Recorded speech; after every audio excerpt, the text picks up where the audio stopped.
unfortunately, that say I'm consistent, but I'm not getting results, and there's a disconnect there. And we're going to close that gap.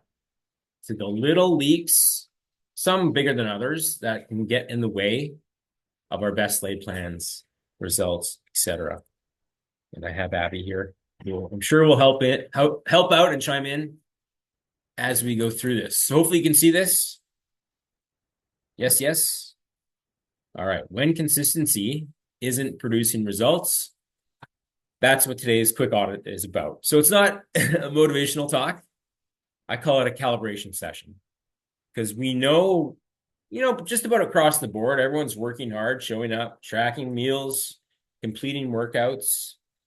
Nobody, certainly the coaches, aren't questioning the effort, but effort and results don't really go hand in hand necessarily without precision. Okay. So that's what we're going to dive in today is precision. Okay. What's actually happening? So the truth is, everyone says consistency compounds. We have the wristbands to prove it. That's a big part of our messaging, but consistency alone isn't enough. There's lots of people that are consistent to the wrong behaviors or consistent to things they think are good but aren't. We need to be consistently good to consistently great. And it's usually around a standard. Okay. Hopefully this is making sense so far. If not, we'll certainly flesh it out. So the hard question, and Abby and I might have different opinions on how long we wait before we make tweaks. But if you've been truly consistent for 4 weeks and nothing has changed in any way we measure progress, scale is one, but not everything. Mere performance in your workouts, measurements, yes, those fancy scans that aren't always the most accurate. It's often boiled down to one of these three things. Intake is higher than you think. So that's what goes in your mouth. Output is lower than you think. That's everything you do in terms of exercise, movement, training. Or a third one that we haven't really talked about much, intensity isn't necessarily there. So that's primarily when it comes to your workouts. You're basically doing dumbbell curls, the equivalent of moving your iPhone up and down. And yes, you're moving, but are you training? Two different things. We want you to have that poop face at the end, right? Or sex face or something. Sorry, it's a family program where you look strained. You look like you're putting in a lot of effort. That's a good sign, generally speaking. Okay. So let's find the leaks. And I know I'm preaching to the choir here. Lots of you are doing awesome. I think this is just a good topic to have and a conversation we've had with a few people lately that we thought might be relevant. Even if you're progressing so well, there will come a time when you plateau, and this is where we'll go. So section 1, food accuracy. So what does that entail? Well, yes, you're tracking daily or logging meals, or at least we can see in FitnessPal or our app that you have a completed food log or mostly complete. But when we dig deeper, at least for those who aren't seeing success, they're not tracking with verified entries. They're not logging before they eat. It's not kind of on recall at the end of the day, and they're obviously missing things.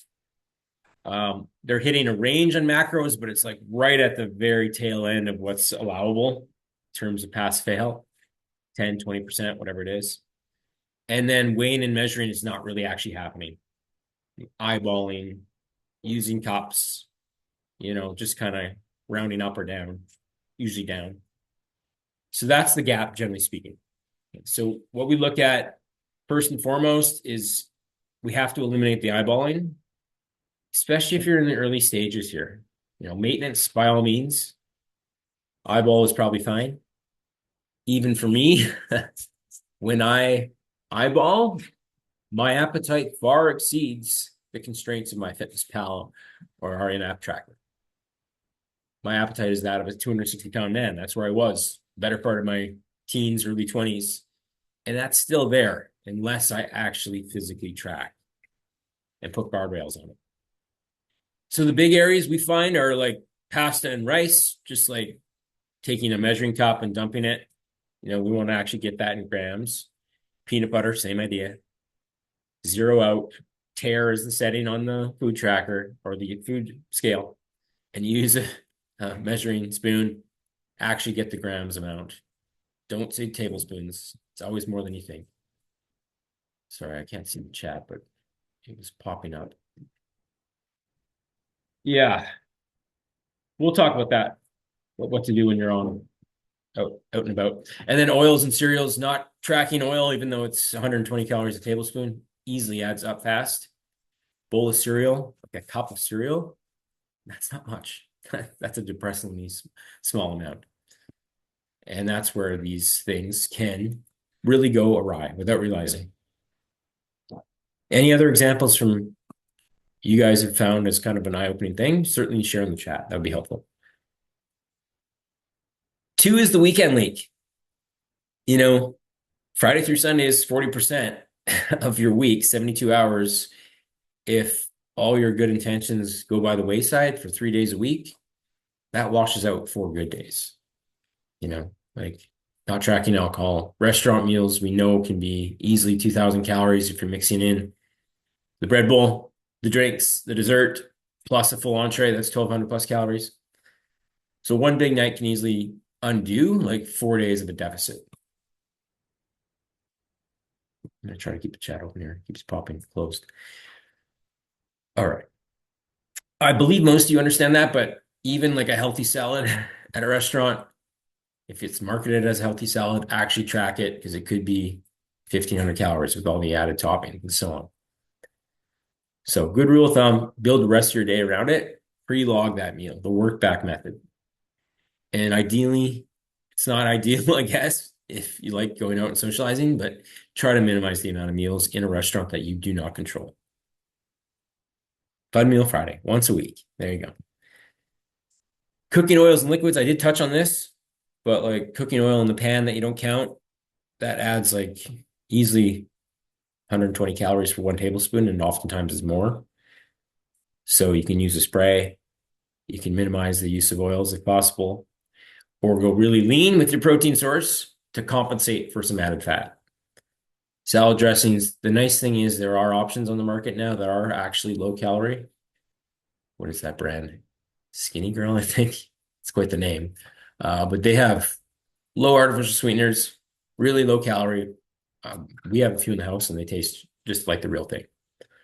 Coffee creamer, even healthy smoothies that you buy like out and about, but those you make at home can still add up if you're just like pre-pouring peanut butter, adding bananas, oats, milk, protein powder. You've got like a 600 calorie meal that probably doesn't fill you up like a meal. And then you're eating lunch 2 hours later. So making sure you're still tracking everything. And we won't even get into, alcohol, lattes, mappes, frappes. Those can really add up. So database mistakes. So unfortunately, every nutrition app in the market, I think most of the gray in my beard is because of our in-app tracker, trying to figure that out, has issues and margins for error. So there is that verified tab in MyFitnessPal. Still find that not perfect, but at the very least, if you're weighing cooked, search cooked, right? Cooked chicken in this case. And a serving size, we want to try to default to grams wherever possible.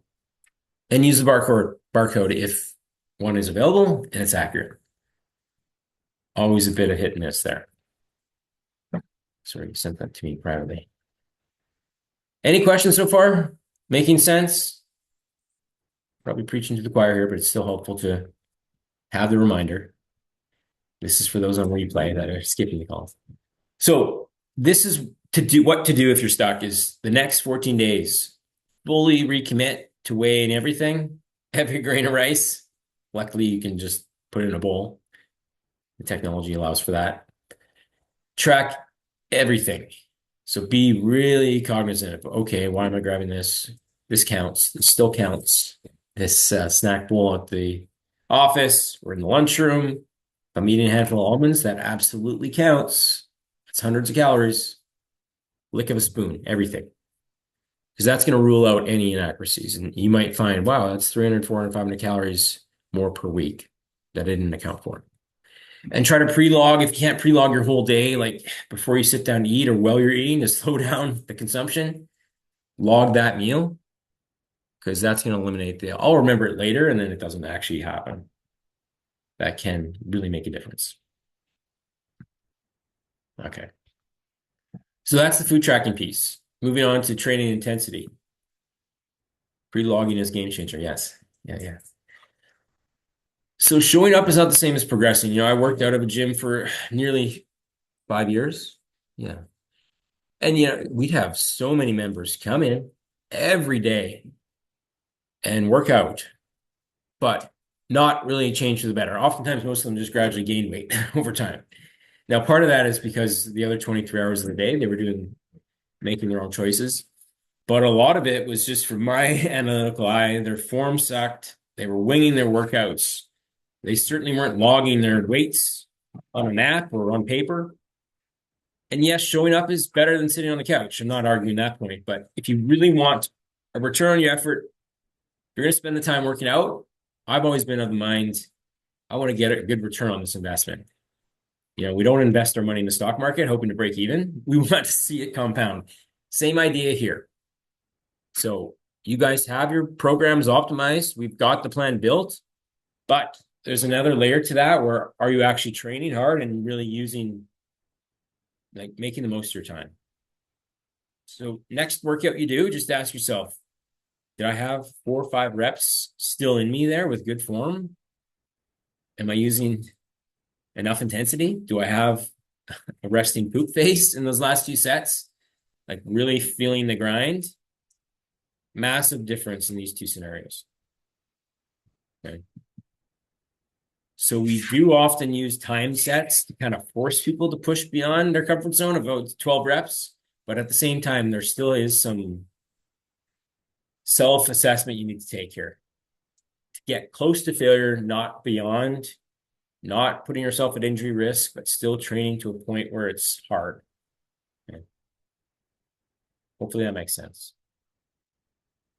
Abby, did you have anything to add to that one, or did I summarize it more or less how you would?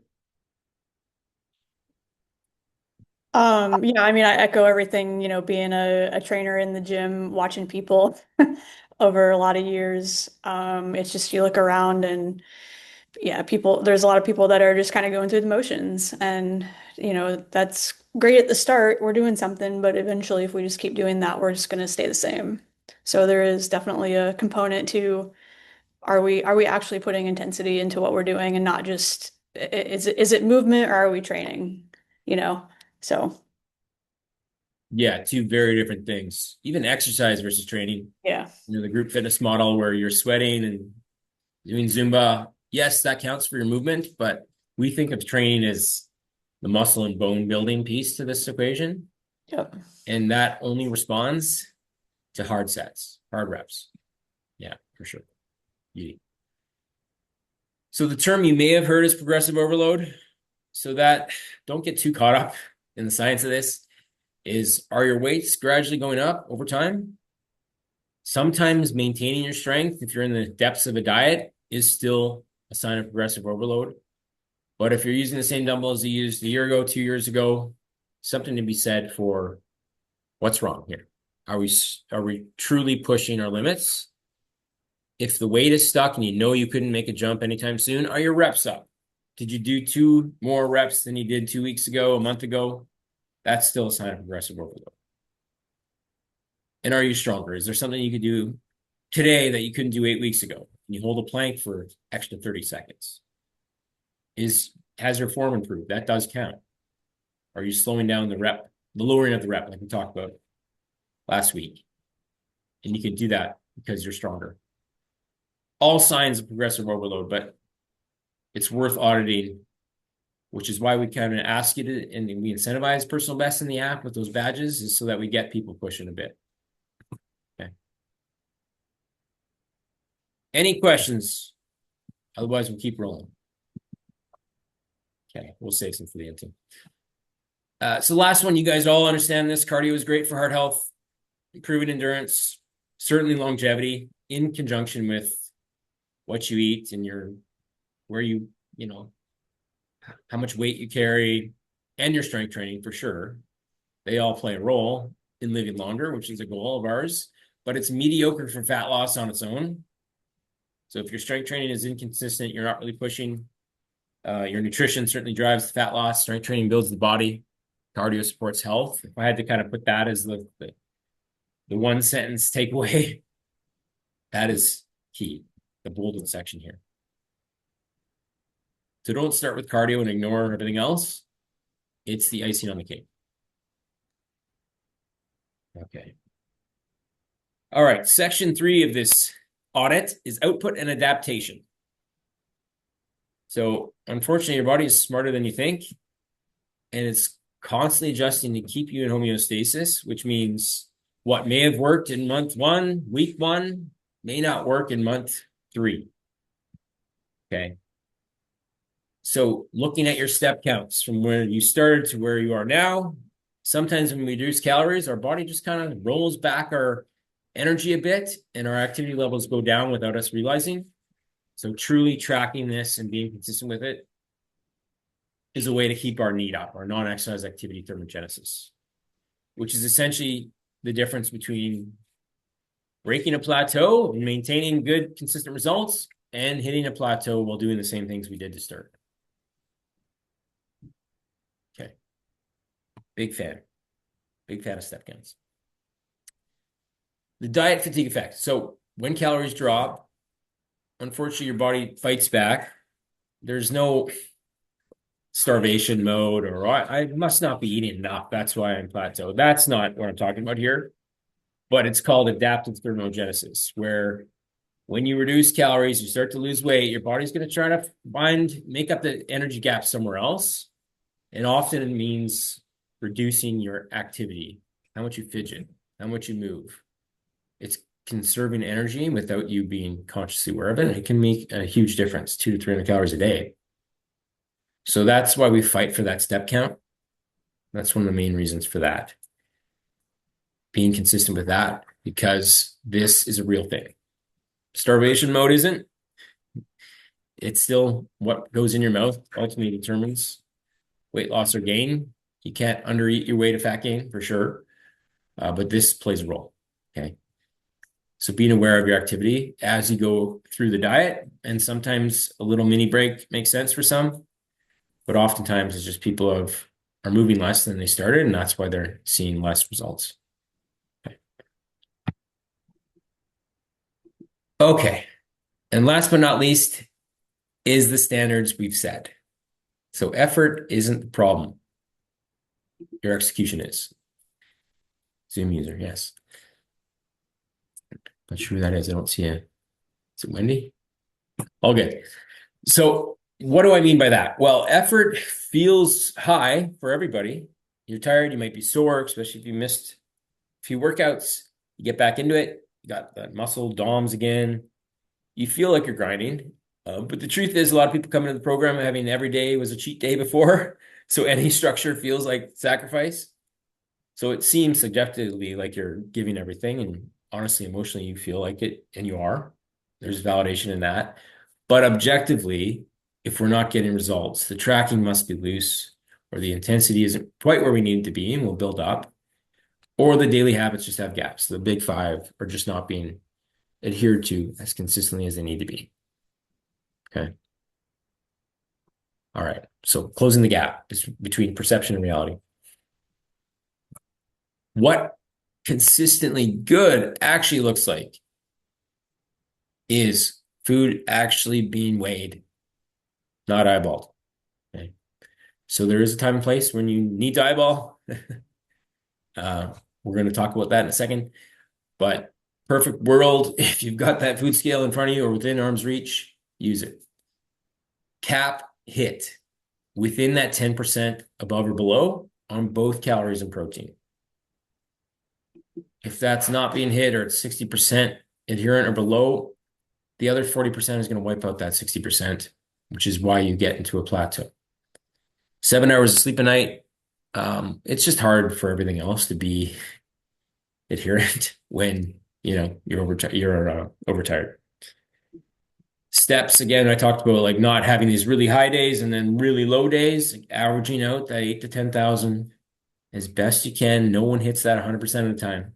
I'm not saying that. Um, but movement is really key to avoiding that down regulation I talked about. We want to make sure we're lifting with enough intensity to see progress. And that means sets taking close to failure, not all the time going over failure and dropping the weights crazily, but really trying to up the ante and getting out of that zoom mindset where you're there to sweat, smile, you're here to work because that's the only way your muscles adapt. Okay. Oh, that's our lead reading. Okay, so kind of last but not least, like, oh, I'm trying to lose weight. No, you're someone who executes a plan, you're committed. Trying leaves room for way too much negotiation and everything becomes like optional. Whereas executing means the emotions out of the equation. I am here to show up when the plan says 180 grams protein. You hit it more often than not because you want the results from the actions. So the only way to get the results is the actions first. Okay, we're getting close. So last but not least, action plan. So again, like I said off the top, if you're in a place like this or you want to kind of reset, recalibrate, the 14-day precision reset is what I talked about, where everything actually gets weighed. So you'll probably save some money because you won't be going out to eat as much because that's a pain in the ass to do. There is one guy online that brings a food scale to a restaurant. I'm not that hardcore. Sorry. You can, in theory, still break it down to the base ingredients, but I prefer to have you go to the nutrition facts for the restaurant itself and find the entree and log it that way. And at the same token, pre-log, yeah, the food scale to a restaurant, that's a whole nother level for sure. Track before you eat, or pre-log your day, forces you to have a plan. Even the night before might even be better. The mornings can be kind of crazy and hairy, but at the very least, track while you're consuming that food. Because if you try to go on recall later, unlikely.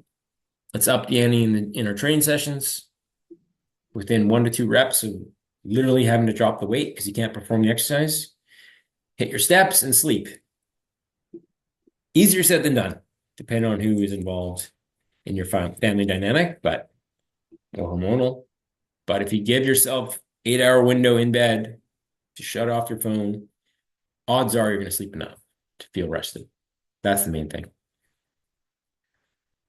Okay.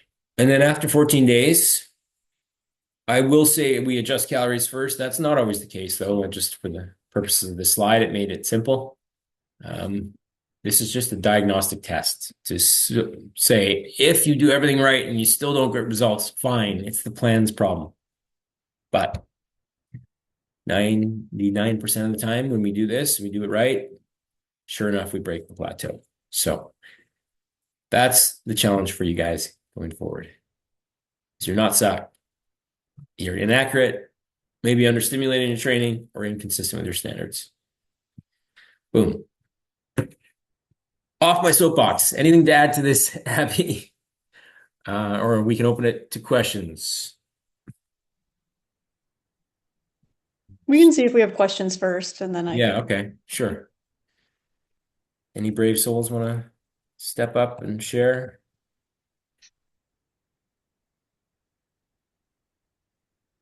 Wendy's talking, but you're not unmuted. Let's see. If I ask you to unmute, I Okay, think can you hear me oh, now? there we go. Yeah, Okay. Hi. So news to me that you have to weigh your rice, not just do like a half a cup of rice. So do you weigh it after you cook it or before you cook it? yeah, just like I kind of shared in the thing, as long as you're searching cooked, you can weigh it cooked, but it should be cooked rice you're searching for or raw Okay. rice. Okay. Whatever's more Okay. accurate. I find cooked rice is fine. Yeah. Okay. Yeah. But weigh it in Okay. grams, generally speaking, as well, not cups. In grams. Okay. Yeah. All right. Thanks. Cooked jasmine rice in grams or use the barcode on the product. Just usually it's the raw version on the barcode for rice in particular. Okay, thank you. Yeah, no worries. It's the little things. This is if you're really plateaued, we have to go an extra layer or two. If you're seeing results, we can probably get away with a bit more flexibility here. Okay. Anyone else?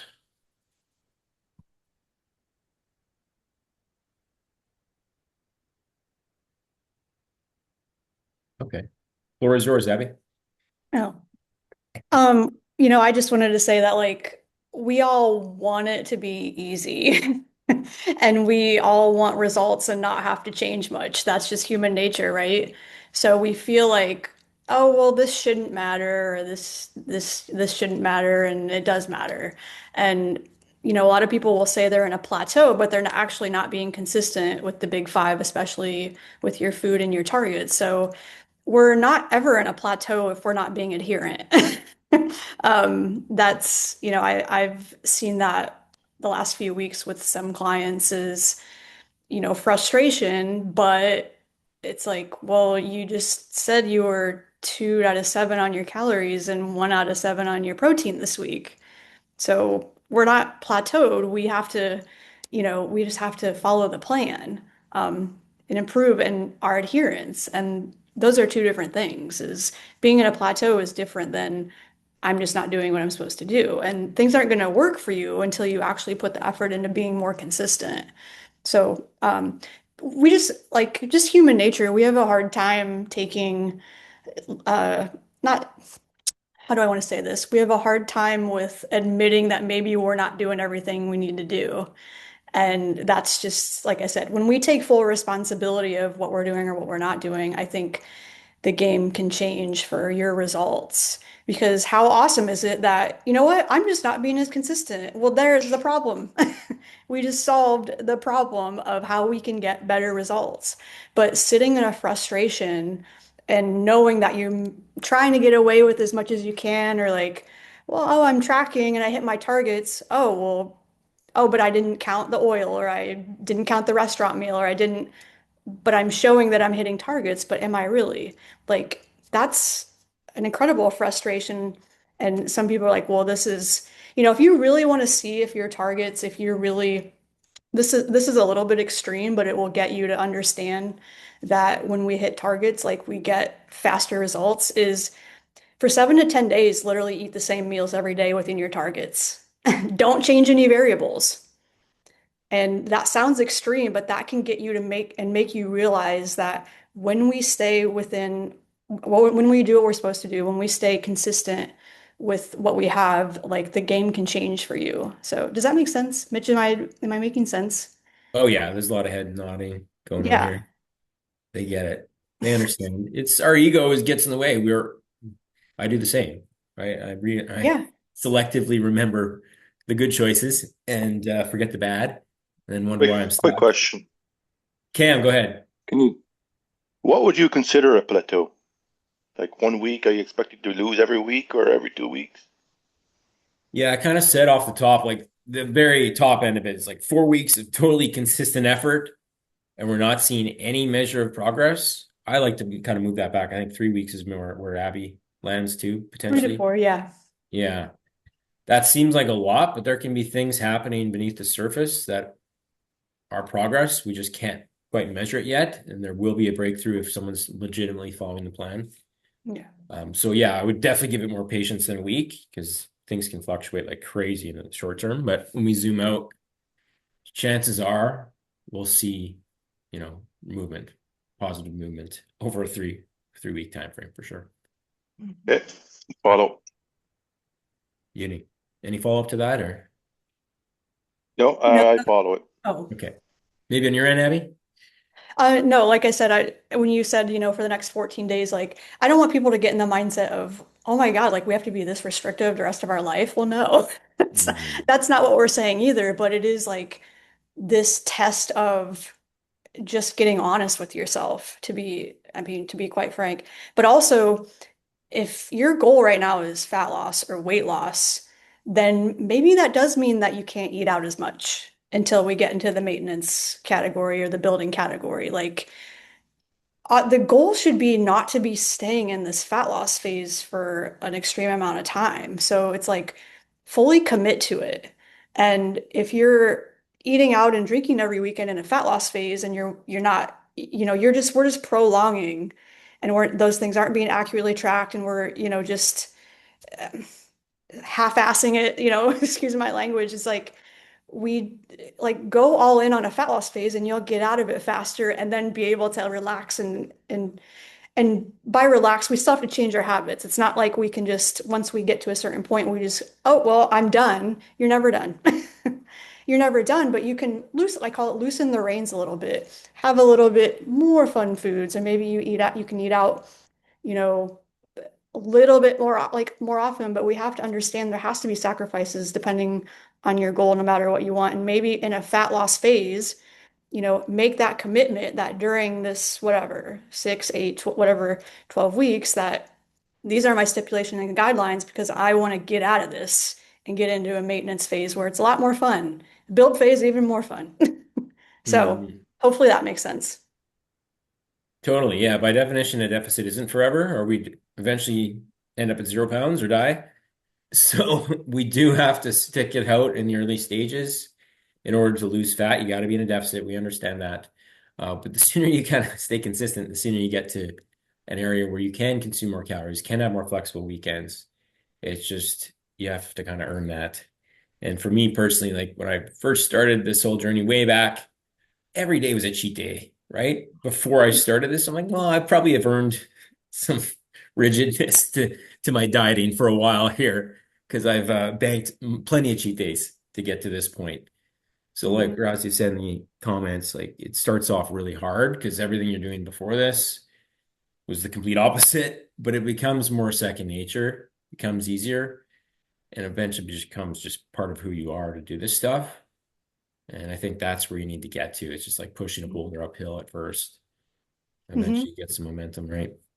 Yeah. Well, I mean, like also, when clients say, well, I just needed a break, break from track, like, well, you've spent the last 20 years on a break. It's just when we run up against the wall and it's like it gets uncomfortable, that's when we feed our brains with these excuses like, well, I needed a break from tracking this weekend. No, it just got really uncomfortable and we need to learn to push through that. And that's what, you know, so anyways. Yeah, I had on a Okay. tangent, but I had that talk with my daughter who signed up for singing lessons, was all gung ho, right? And now when it Yeah. comes to time to actually go, the dopamine of new is kind of worn off. We sort of have to force her because we don't want her to get in that headspace where every time you hit a roadblock, you quit something, right? If she still hits Yeah. it a year from now, by all means, but you have to push through and show up and do the work because it's worth it eventually. Hmm. You're not going to always want to do this stuff. That's for sure. Yeah. The novelty does wear off, but that's when the pretenders are separated from the contenders. Mitch, Anyway, can I ask a yeah, go ahead, question? Diane. Um, there's been an occasion where I've had had my breakfast and then um, I missed lunch because I was stuck in a meeting and had no way of even getting a protein drink in the meeting. And so when I get home, it's after the meeting and the gym, etc. It's around 5, 6 o'clock. And then I'm really starving. So I almost do the lunch and dinner together. And I don't know if that's really good at late at night. Not late at night, but 5 or 6 o'clock. It doesn't happen that often, but it does happen. Yeah, so what are you asking? You shouldn't do that? Yeah. Yeah, I mean, the size of the meals doesn't so much matter as long as the total calories and protein are accounted for. You know, it's Okay. hard if it's like you're 90 grams of protein short and you have to have 90 grams of protein in one sitting. There might be some digestive stress from that. Yeah. But generally speaking, if it's just a little bit larger meal than you typically have for dinner, it shouldn't really matter at the end of the day. Okay. Yeah. So if it happens, it happens. I wouldn't Yeah. sweat that. For Okay. sure. Thanks. Okay, everyone's got to go. So we'll leave it there. Any questions, by all means, reach out to one of us privately or in the group chat. Kind of open it up to a conversation that way. That can sometimes work too. But we'll get the replay out here shortly. And we'll see you guys next week. Cheers.